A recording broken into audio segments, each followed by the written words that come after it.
एक बूढ़े भिखारी की अनोखी कहानी। एक दिन एक भिखारी दरवाजे के पास आकर भीख मांगता था और घर का मालिक हमेशा घर के बाहर आते ही उसे देख फिर जाया करता। कई बार उसके लिए गालियां भी बकता। वो कहता, तू जिंदा ही क्यों है? पूरी जिंदगी ऐसे ही भीख मांगेगा क्या? धरती का बोझ क्यों बना बैठा है? और कभी कभी उस भिखारी को गुस्से में वह धक्का भी मार दिया करता। इतना कुछ हो जाने के बावजूद भिखारी के मुंह से सिर्फ यही निकलता, भगवान तुम्हारे पापों को माफ करे। एक बार सेठ को धंधे में बड़ा नुकसान होने की खबर मिली। सेठ बहुत परेशान था कि तभी उसके दरवाजे पर वही भिखारी आया। गुस्से में अपना आपा खोते हुए सेठ ने उस भिखारी को पत्थर दे मारा। पत्थर लगने के कारण भिखारी का सर फट गया और उसके सर से खून बहने लगा। फिर भी दर्द से कराते हुए भिखारी ने इतना ही कहा, भगवान तुम्हारे पाप को माफ करे। भिखारी वहां से चला गया। सेठ सोच में पड़ गया। भिखारी को पत्थर मारा, फिर भी उसने सिर्फ प्रार्थना की। सेठ का गुस्सा शांत हुआ, सेठ का मन शांत हुआ। भिखारी का रहस्य जानने के लिए सेठ ने भिखारी का पीछा करना शुरू कर दिया। भिखारी जहां जहां जाता सेठ उसके पीछे जाता। सेठ ने देखा कि कोई उसको खाना देता, कोई उसको मारता, कोई अपमानित करता और कोई गाली देता। लोग भिखारी के साथ चाहे जैसा व्यवहार करते, लेकिन भिखारी सबके लिए यही एक प्रार्थना करता, भगवान तुम्हारे पाप माफ करे। अब रात होने वाली आई थी। भिखारी अपने घर के लिए लौटा। वो अपने घर पहुंच गया, लेकिन सेठ अब भी उसका पीछा कर ही रहा था। एक पुरानी टूटी हुई खटिया पर एक बूढ़ी औरत लेटी हुई थी, काफी कमजोर और बीमार लग रही थी। वह भिखारी की पत्नी थी। अपने पति को वापस देख वह खाट से खड़ी हुई। पत्नी ने अपने पति के भीख वाले कटोरे में देखा, उसमें सिर्फ आधी बासी रोटी थी। उसे देखकर वह बोली, आज बस इतना ही मिला? और हाँ, आपके सर से खून क्यों निकल रहा है? ये चोट कैसे लगी?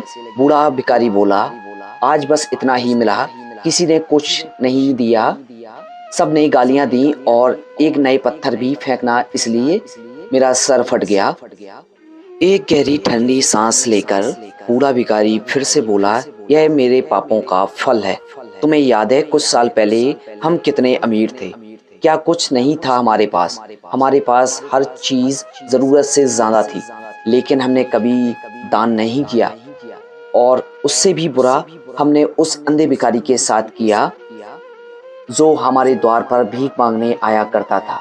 बूढ़ी पत्नी की आंखों में आंसू आ गए। वह बोली, हाँ, हम बेचारे अंधे के साथ बहुत बुरा करते थे, उसका अपमान करते थे, उसे खाने के लिए रोटी की जगह कागज दिया करते, उसका मजाक उड़ाया करते और कभी कभी मारा भी करते। मैंने कभी उसको रास्ता नहीं दिखाए। एक बार मैंने उसके मुंह पर मिट्टी भी फेंकी थी और वह हमेशा दुखी होकर यही कहता कि भगवान तुम्हें तुम्हारे किए की सजा देगा, भगवान तुम्हारे पापों की सजा जरूर देगा। उसका श्राप सच हुआ और हम इस दुख भरी जिंदगी में आ गए। भिखारी बोला, हाँ, उसका श्राप सच हुआ, इसलिए मैं किसी को बद्दुआ नहीं देता। चाहे कोई मेरे साथ कैसा भी बर्ताव करे, मैं हमेशा उसके लिए प्रार्थना ही करता हूँ। मैं नहीं चाहता कि कोई भी हमारे जैसी जिंदगी का अनुभव करे, किसी को भी हमारे जैसे दुखों का सामना ना करना पड़े। वो नहीं जानते कि वह कितना पाप कर रहे हैं, इसलिए अनजाने में हुए पाप की ऐसी सजा किसी को नहीं मिलने मैं नहीं चाहता। सेठ वहीं छुप कर यह सारी बात सुन रहा था।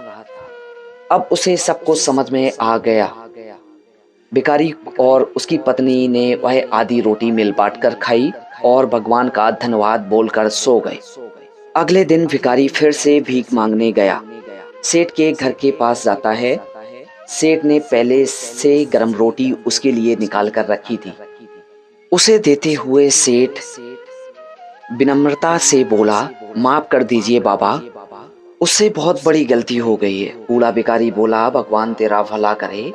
इतना कहकर वह आगे चला गया। दोस्तों, इस कहानी से हमें सीख लेनी चाहिए कि आदमी चाहे किसी के बारे में बुरा कहे या भला कहे, लेकिन भगवान सिर्फ कर्म के हिसाब से उसको फल देता है।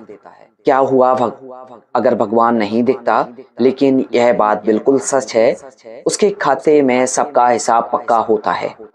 दोस्तों, इसलिए जब किसी के लिए कुछ भी करो तो अच्छा ही करो। धन्यवाद।